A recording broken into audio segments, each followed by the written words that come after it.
আসসালামু আলাইকুম, আমি নাজমুল ইসলাম। তোমাদের সবাইকে অনেক অনেক শুভেচ্ছা আর অভিনন্দন জানিয়ে শুরু করছি আমাদের ইজি অ্যাকাউন্টিং বই থেকে আমরা যে পর্বভিত্তিকভাবে বোর্ড সলিউশন করতাম সেটা, এবং অবশ্যই আজকেও আমরা সেম একটা বোর্ড সলিউশন করব, এবং এটা হচ্ছে ঢাকা বোর্ড 2023। আমি বিশ্বাস করি তোমরা অনেক পছন্দ করবা, কারণ কাইন্ড অফ ঢাকা বোর্ডের অঙ্কগুলো আমার কাছে মনে হয় একটু ছোট এবং সহজ আসে।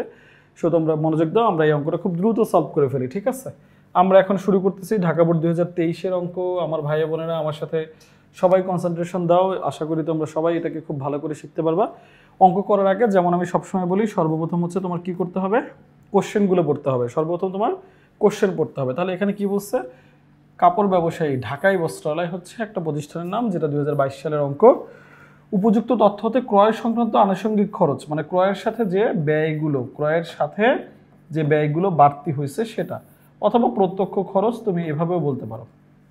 দেন হচ্ছে মার্চ মাসের লেনদেনের ভিত্তিতে ঢাকায় মাসে একটি ক্রয় জাবেদা তৈরি করতে বলছে। ওকে, ক্রয় জাবেদা সংশ্লিষ্ট লেনদেন ব্যতীত আচ্ছা সাধারণ জাবেদা তৈরি করতে বলছে। ওকে, এই হচ্ছে আমাদের এন্ট্রিগুলো। তো চলো আমরা একটু চমৎকারভাবে অঙ্কগুলো সলভ করে দেখি, ইনশাল্লাহ তোমরা সবাই পছন্দ করবে। সো ক নম্বরে বলছে আনুষঙ্গিক খরচ। তো আগে আমরা দেখি ক্রয় কী কী ছিল। 5% বাট্টায় শাড়ি মিউজিয়াম হতে এত টাকা ক্রয়, বহন খরচ 800 টাকা। এই যে বহন খরচ যেটা আছে এটাই হচ্ছে তার বাড়তি খরচ। এখানে থাকতে পারতো বিমা খরচ, থাকতে পারতো কুলি খরচ, থাকতে পারতো আমদানি শুল্ক, এই টাইপের একটা ঠিক আছে? এরপরে দেখো এমালি ব্রাদার্স হতে প্রতি যাত্রা কত এত, ব্যবসায়িক বাট্টা 10% প্যাকিং খরচ 350 টাকা। এই যে প্যাকিং খরচ 350 টাকা দেওয়া আছে, এটা হচ্ছে একটা বাড়তি খরচ। তার মানে এইটা এবং এইটা যোগ করলেই হচ্ছে তোমার ক নম্বরের অ্যান্সার চলে আসবে। আমরা দেখি ক নম্বরের অ্যান্সার আসলে কি আসছে কি না। এই যে আমাদের ক নম্বরের অ্যান্সার, আনুষঙ্গিক খরচ, ঠিক আছে? এই যে বহন খরচ এবং প্যাকিং খরচ, এই ছকগুলো সাধারণত এমনই হয়, তারিখ বিবরণ, বিস্তারিত টাকা, মোট টাকা। আমরা দুইটা কি করলাম, যোগ করে দিলাম। দেখো দুইটা যোগ করে আমার হয়ে গেছে হচ্ছে 1150 টাকা। ডান। ওকে, এবার আমরা দেখব ক্রয় জাবেদা। এটা হচ্ছে আমার একটা ক্রয় জাবেদার ছক। ওকে, তো আমরা দেখি ক্রয় জাবেদা কোন কোন এন্ট্রি দিয়ে আমরা করব। ক্রয় জাবেদা আমরা করব হচ্ছে যে এন্ট্রিটা আছে সেটা তোমার কি আছে, 5% বাট্টায় শাড়ি মিউজিয়াম হতে প্রতিটি 750 টাকা ধরে। দেখো কিভাবে গ্যাপগুলো তৈরি করবা, প্রতিটি মানে একটি, 750 টাকা ধরে 500টি, তার মানে টি এবং টি মিল আছে, একক এবং একক মিল আছে।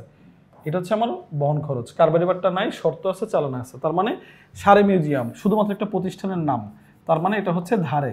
শুধুমাত্র ব্যক্তি বা প্রতিষ্ঠানের নাম উল্লেখ থাকলে সেটা ধারে হয়ে থাকে। দেন হচ্ছে এমালি ব্রাদার্স, প্রতিটি 800 টাকা। কত, 400 খানা ধুতি, মানে এই যে খানা বাটি একই কথা, একদম এককগুলো এক আছে। দেন হচ্ছে ব্যবসায়িক বাট্টা, বা এই ব্যবসায়িক বাট্টার অপর নাম হচ্ছে কারবারি বাট্টা। ভাই কারবার মানে ব্যবসায়, ঠিক আছে? মনে থাকবে।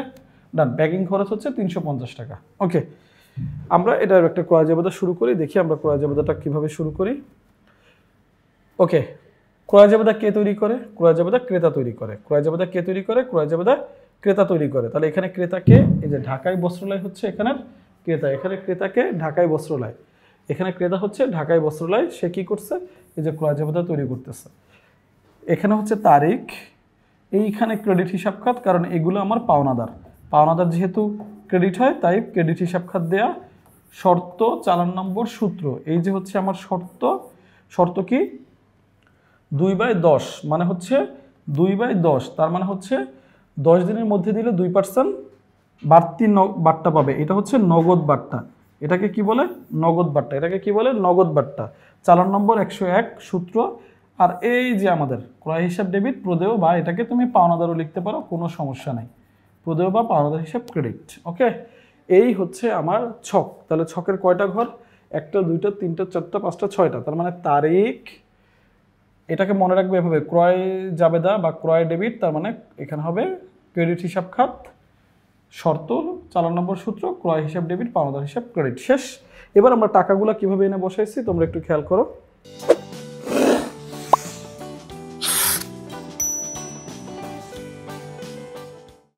আচ্ছা, এই যে শাড়ি মিউজিয়ামে কি কারবারি বাট্টা ছিল, আমরা একটু দেখে আসি তো।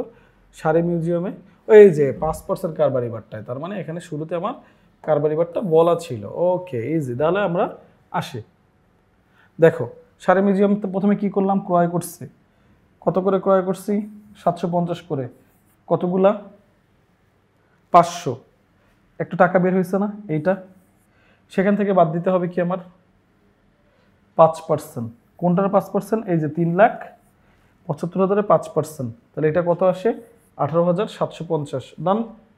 তার মানে এইটা বেরিয়েছে আমার বাট্টা বাদে, কারবারি বাট্টা বাদে। এবার আমরা যোগ করবো আনুষঙ্গিক খরচ, কারণ আনুষঙ্গিক খরচের উপরে কখনো কোনো বাট্টা অন্তর্ভুক্ত হয় না। এবার আমাদের যোগফল দাঁড়াইলো 3,57,050 টাকা। এই আমরা নিট টাকাটা এখানে বসাই দিলাম। এবার কি বলছে, এমালি ব্রাদার্স কি করছে, ক্রয় করছে কত করে, 800 করে, কতগুলো 400, গুণ দিয়ে বের করলাম টাকা 3,20,000। এবার এইটার উপরে কত পার্সেন্ট যাবে, 10%। এই দেখো 10%, এইটার উপরে 10% হয় 32,000, বাদ দিলাম হয়েছে কত, 2,88,088 টাকা। এইটা হচ্ছে আমার একটা ক্রয়, তার সাথে যে আমাদের আনুষঙ্গিক খরচ ছিল সেটা যোগ করে দিলাম 3,88,350 টাকা আমার হচ্ছে কার, এমালির। তো এবার দেখো আনুষঙ্গিক খরচ এটাও আমরা পরে যোগ করছি, কারণ আনুষঙ্গিক খরচের উপরে কোনো কারবারি বাট্টা অন্তর্ভুক্ত হবে না, আনুষঙ্গিক খরচের উপরে কোনো কারবারি বাট্টা অন্তর্ভুক্ত হবে না। সো আমরা এই দুইটা টাকা পেয়ে গেছি, একটা হচ্ছে 2,88,350, একটা হচ্ছে 3,57,050 টাকা। সো আমরা যোগ করে দিলাম 6,45,400 টাকা। এইটা হচ্ছে আমার একটা আদর্শ ক্রয় জাবেদা, যে ক্রয় জাবেদায় আমার ধারে ক্রয়গুলো আমরা আলাদা করে সুন্দর করে নোট ডাউন করে বসাই ফেলছি। ওকে, তো আমাদের এই ক্রয় জাবেদা শেষ। এরপরে আমরা তাহলে আসবো পরবর্তী অঙ্কে। পরবর্তী অঙ্কে আমাদের কি চাইছে, যে ক্রয় জাবেদা ব্যতীত অবশিষ্ট লেনদেনের সাধারণ জাবেদা। তাহলে ক্রয় জাবেদা কোনটা কোনটা ছিল, এখানে এইটা ছিল ক্লোজ, এইটা ছিল ক্লোজ। তার মানে এখন আমরা কি করব, বাকি যেগুলো ছিল। ওকে, দেখো 5 তারিখে কি বলছে, 3 মাসের ভাড়া অগ্রিম পরিশোধ।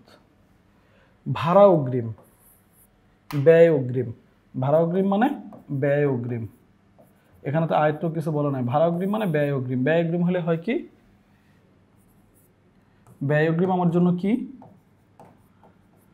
একটা সম্পদ। ব্যয় অগ্রিম আমার জন্য কি একটা সম্পদ। ব্যয় অগ্রিম আমার জন্য কি একটা সম্পদ। তাহলে সম্পদ বাড়লে ডেবিট, আর নগদ টাকা যেহেতু আমরা দিছি তার মানে ক্রেডিট।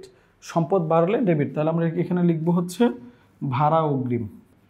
ভাড়া অগ্রিম ডেবিট, আর হচ্ছে তোমার নগদান হিসাব, নগদান হিসাব ক্রেডিট। ভাড়া অগ্রিম ডেবিট আর নগদান হিসাব ক্রেডিট। ভাড়া অগ্রিম ডেবিট আর নগদান হিসাব ক্রেডিট। ভাড়া অগ্রিম ডেবিট আর নগদান হিসাব ক্রেডিট। এই হচ্ছে আমার ভাড়া অগ্রিম ডেবিট নগদান হিসাব ক্রেডিট, এইটা আমার এটার জাবেদা। দেন পুরাতন আসবাবপত্র মেরামত। পুরাতন আসবাবপত্র আমরা মেরামত করছি। পুরাতন আসবাবপত্র মেরামত করলে কি হয়, দেখো একটু মনোযোগ দিয়ে। পুরাতন আসবাবপত্র মেরামত করলে কি হয়, পুরাতন আসবাবপত্র মেরামত করলে এটা একটা আসলে মেরামত খরচ হিসাবে ধরতে হয়। পুরাতন আসবাবপত্র বা সম্পত্তি মেরামতটাকে মেরামত খরচ করলে আমরা ধরি পুরাতন আসবাবপত্র মেরামত। তাহলে দেখো যেহেতু এটা আমার একটা ব্যয়, তাহলে এটা করতে আমার কি খরচ হয়েছে, এখানে আমরা লিখব মেরামত। মেরামত হিসাব ডেবিট। আসবাবপত্র মেরামত লিখতে দিলাম আরও, তাহলে আরও ভালো। আর নগদ টাকা চলে গেছে নগদান হিসাব ক্রেডিট। তার মানে আসবাবপত্র মেরামত হিসাব ডেবিট আর নগদান হিসাব ক্রেডিট। আসবাবপত্র মেরামত হিসাব ডেবিট আর নগদান হিসাব ক্রেডিট। ডান। এরপর বলছে নগদ উত্তোলন। নগদ উত্তোলন কে করছে, এই নগদ উত্তোলন বলতে তুমি কি বুঝো, এখানে বলছে ব্যাংক থেকে নগদ উত্তোলন না, এই নগদ উত্তোলন মানে মালিক উত্তোলন করছে। এই যে টুকটাক তোমাদের লেনদেনগুলো দেয়া থাকবে এভাবে, এইগুলোকে তোমরা অবশ্যই সবসময় সতর্ক থাকবা। এই লেনদেনগুলো দিয়ে তোমার সাথে অন্যের সাথে ডিফারেন্স তৈরি হবে। তাহলে মালিক কিছু নিলে তাকে আমরা বলি উত্তোলন। মালিক কিছু নিলে তাকে আমরা বলি উত্তোলন। উত্তোলন ডেবিট। মালিক কিছু নিলে তাকে বলি আমরা উত্তোলন। উত্তোলন ডেবিট। আর যেহেতু মালিক নগদ টাকা নিছে তার মানে নগদান হিসাব ক্রেডিট। মালিক উত্তোলন করছে, উত্তোলন হিসাব ডেবিট আর নগদান হিসাব ক্রেডিট। মালিক যেহেতু উত্তোলন করছে তার মানে উত্তোলন হিসাব ডেবিট আর নগদান হিসাব ক্রেডিট। মালিক যেহেতু উত্তোলন করছে তাহলে উত্তোলন হিসাব ডেবিট আর নগদান হিসাব ক্রেডিট। মালিক যেহেতু উত্তোলন করছে তাহলে কি হবে, উত্তোলন হিসাব ডেবিট আর নগদান হিসাব ক্রেডিট। এবার আমরা আসি পরবর্তী কি আছে, কাগজ কালি এবং কার্বন ক্রয়। কাগজ কালি এবং কার্বন ক্রয়। কাগজ কালি, কার্বন মানে হচ্ছে মণিহারি। অফিসে যে ছোট ছোট জিনিসগুলো ইউজ করা হয়, স্কেল পেন্সিল রাবার কাগজ কালি কার্বন এই টাইপের স্টেপলার, এগুলোকে আমরা বলি হচ্ছে মণিহারি। ঠিক আছে, তাহলে মণিহারি যেহেতু ক্রয় করছি এটা আমার জন্য একটা ব্যয়। মণিহারি ক্রয় করলে আমার জন্য একটা ব্যয়। তাহলে মণিহারি হিসাব ডেবিট, ডেবিট। আর এটা ক্রয় করতে আমার নগদ টাকা খরচ হয়েছে তার মানে নগদান হিসাব, হিসাব হচ্ছে ক্রেডিট। মণিহারি হিসাব ডেবিট, নগদান হিসাব ক্রেডিট। এই হচ্ছে আমার জাবেদা। মণিহারি হিসাব ডেবিট আর নগদান হিসাব ক্রেডিট। মনিহারি হিসাব ডেবিট আর নগদান হিসাব ক্রেডিট। এটা হচ্ছে আমার জাবেদা। কারণ কি, মনিহারি আমার একটা এক্সপেন্স, আমার এক্সপেন্স প্লাস হয়েছে, ব্যয় বাড়ছে। আর নগদান মানে আমার অ্যাসেট, অ্যাসেট কমছে, তার মানে আমার একটা সম্পদ কমছে। সম্পদ কমলে আমার কি হয়, ক্রেডিট, আর ব্যয় বাড়লে হয় ডেবিট। এই সূত্র আমরা জানি, তারপরে তোমাদের জন্য আরেকবার বললাম। সম্পদ অবলিক উত্তোলন, সম্পদ অবলিক উত্তোলন অবলিক কি আছে বলো, ব্যয় যদি বাড়ে ডেবিট, কমলে ক্রেডিট। আর হচ্ছে দায় অবলিক আয় অবলিক মূলধন, বাড়লে ক্রেডিট, কমলে ডেবিট। এই হচ্ছে আমাদের অঙ্ক। এবার আমরা দেখি একটু এটার জাবেদাগুলো তোরা কি করছে। এই দেখো, অগ্রিম ভাড়া যেটা আমার সম্পদ ডেবিট, নগদান ক্রেডিট। মেরামত করছি, মেরামত খরচ ডেবিট, নগদান ক্রেডিট। উত্তোলন, উত্তোলন হচ্ছে ডি বাড়াইছে, উত্তোলন ডেবিট, নগদান হিসাব ক্রেডিট। মনিহারি স্কেল পেন্সিল এগুলো মনিহারি ডেবিট, নগদান ক্রেডিট। ডান। তার মানে দেখো এখানে প্রত্যেকটা থেকেই নগদান মাইনাস হয়েছে, কারণ এটার সাথে নগদান রিলেশন ছিল। সো আমি বিশ্বাস করি তোমরা যথেষ্ট ভালো করে এটাকে বুঝতে পারছো। তোমাদের সবার প্রতি অনেক শুভকামনা। এভাবে করে বোর্ডগুলো বারবার করে প্র্যাকটিস করতে থাকো। প্রবলেম থাকলে ফাইন্ড আউট করো, ওগুলোকে নোট ডাউন করো। জাস্ট নিজের প্রপার ওয়েতে নিজেকে কাজে লাগাও। তোমাদের সবাইকে অনেক অনেক শুভেচ্ছা জানিয়ে আমি শেষ করছি আমার আজকের মতো এখানের ম্যাথ। আমি আবার পরবর্তী কোনো বোর্ড নিয়ে ইনশাল্লাহ তোমাদের সামনে আসবো, সেখান থেকে আমরা আবার নতুন কিছু শিখবো। ধন্যবাদ তোমাদের সবাইকে।